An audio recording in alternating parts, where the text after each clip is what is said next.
અરવલ્લી જિલ્લામાં છેલ્લા લાંબા સમયથી વરસાદે વિરામ લેતા મગફળીનું વાવેતર કરનાર ખેડૂતો ચિંતામાં મુકાયા છે. મગફળીના પાકમાં ઢોર અને ઈયળનો ઉપદ્રવ વધ્યો છે. પહેલા વાવણી લાયક વરસાદ થતા ખેડૂતોએ મગફળીના પાકનું વાવેતર કર્યું, પરંતુ છેલ્લા ઘણા દિવસથી સારો વરસાદ ન થતા મગફળીમાં ઈયળ અને ઢોર નામનો રોગ આવ્યો છે.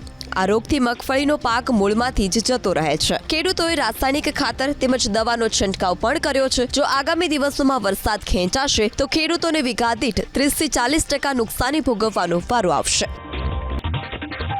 બનાસ ડેરીએ પશુપાલકોને આપી ભેટ. કિલો ફેટે 989 રૂપિયા આપવાનો નિર્ણય કરાયો. ગયા વર્ષે 948 રૂપિયાથી વધુ ભાવ વધારો અપાયો. ગયા વર્ષે ભાવફેર 1952 કરોડ હતો. ચાલુ વર્ષે 1973 રૂપિયા ભાવ વધારો અપાયો. બનાસ ડેરીએ આ વર્ષે 18.52% નફો આપવાની જાહેરાત કરી. બનાસ ડેરીના ચેરમેન શંકર ચૌધરીએ પ્રાકૃતિક ખેતી વિશે સમજ આપી. આ સાથે જ ડેરીની પશુપાલકો અને ખેડૂતો માટેની આગામી યોજના અંગે પણ જણાવ્યું. તેમણે બનાસની ધરતી પર આંબા અને ચંદનના ઝાડ વાવવામાં બનાસ ડેરી મદદ કરશે તેવી પણ વાત કરી.